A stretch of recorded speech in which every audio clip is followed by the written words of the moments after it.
অসমৰ প্ৰতি দিল্লীৰ পূৰ্বৰ দৃষ্টিভংগী সলনি হৈছে প্ৰধানমন্ত্ৰী নৰেন্দ্ৰ মোদীৰ বাবে দিল্লীত উত্তৰ পূৰ্বাঞ্চলৰ গুৰুত্ব বৃদ্ধি এই ভাষ্য কেন্দ্ৰীয় মন্ত্ৰী সৰ্বানন্দ সোণোৱালৰ যে মাননীয় প্ৰধানমন্ত্ৰী ডাঙৰীয়াই পলিচি চেঞ্জ কৰিলে আগতে লুক ইজ পলিচি আছিল এক্টিভ নাছিল কিন্তু মাননীয় প্ৰধানমন্ত্ৰী ডাঙৰীয়াই ক'লে যে এক্টিভটো আৰ্টিকুলেট কৰিব লাগিব একশ্যনত গতিকে সেইবাবে তেখেতে কেন্দ্ৰীয় গোটেই মন্ত্ৰীসভাৰ প্ৰতিগৰাকী মন্ত্ৰীক ক'লে তোমালোক উত্তৰ পূৰ্বাঞ্চললৈ যোৱা don't stay at Delhi go' to north east visit north east talk to the people of Northeast. As per their suggestion, you sort out the program scheme and implement it within the time frame. Gotike etia capital has been shifted from Delhi to Northeast. কেন্দ্ৰত নৰেন্দ্ৰ মোদী নেতৃত্বাধীন NDA চৰকাৰৰ 12 বছৰ সম্পূৰ্ণ হোৱা উপলক্ষে ডিব্ৰুগড়ত কেন্দ্ৰীয় মন্ত্ৰী সৰ্বানন্দ সোণোৱালৰ সংবাদমেল এই সংবাদমেলতেই কেন্দ্ৰীয় মন্ত্ৰী সোণোৱালে কেন্দ্ৰীয় চৰকাৰে অসম তথা উত্তৰ পূৰ্বাঞ্চলৰ উন্নয়নৰ বাবে কি কৰিছে তাৰ খতিয়ান দাঙি ধৰে মাননীয় প্ৰধানমন্ত্ৰী ডাঙৰীয়াৰ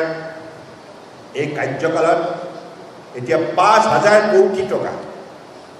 উত্তৰ পূৰ্বাঞ্চলত ব্যয় কৰা হৈছে ইয়াৰ ভিতৰত চিপ ৰিপেয়াৰ ফেচিলিটি হৈছে মান্থলি মডেল ইয়াৰ টাৰ্মিনেল হৈছে ইয়াৰ পৰা লজিষ্টিক পাৰ্ক হৈছে আৰু লগতে ফাৰ্ষ্ট টাইম লাইট হাউচ নিৰ্মাণ কৰা হৈছে আনকি আপোনালোকে শুনি ভাল পাব Dibrugarh the centre of excellence ইয়াত মেৰিটাইম স্কিল ডেভেলপমেণ্ট চেণ্টাৰ হ'ব য'ত নেকি অহা 10 বছৰৰ ভিতৰত 50,000 উত্তৰ পূৰ্বাঞ্চলৰ যুৱক যুৱতীক মেৰিটাইম স্কিল ইয়াত দিয়া হ'ব ইয়াৰ ফলত তেখেতসকলে জাহাজ কোম্পানীবিলাকত পৃথিৱীৰ বুকুত চাকৰি পাবলৈ সক্ষম হ'ব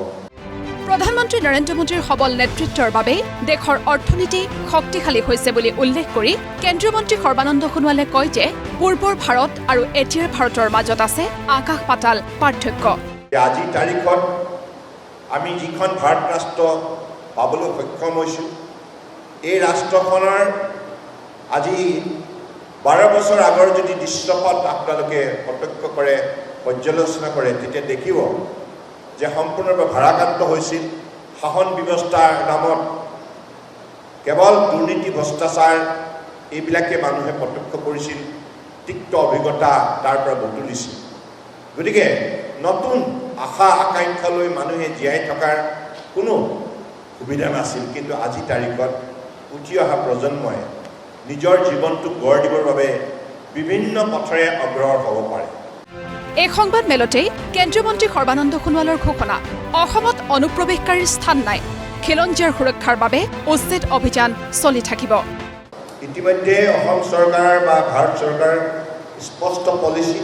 কোনো কাৰণতে অবৈধ বিদেশীক আমি ইয়াত থাকিব নিদিওঁ সেইকাৰণে অবৈধ যিখিনি বিদেশী মুছলমান আছে তেখেতসকলে বেদখল কৰা প্ৰতিটো এলেকা উচ্ছেদ অভিযান চলাই তাক মুক্ত কৰি প্ৰায় খিলঞ্জীয়া ভূমিপুত্ৰক তাত সংস্থাপন দিয়াৰ কাম ইতিমধ্যে বৰ্তমানৰ ৰাজ্য চৰকাৰে যোৱা কাৰ্যকালৰ পৰা আৰম্ভ কৰি এই কাৰ্যকালতো তাক এগ্ৰেছিভলি আগুৱাই নিয়া ডিব্ৰুগড়ৰ পৰা ভিডিঅ' জাৰ্নেলিষ্ট উমা শংকৰ আৰু সঞ্জীৱৰ সহযোগত দেৱজিৎ চুতীয়াৰ ৰিপৰ্ট প্ৰতিদিন টাইম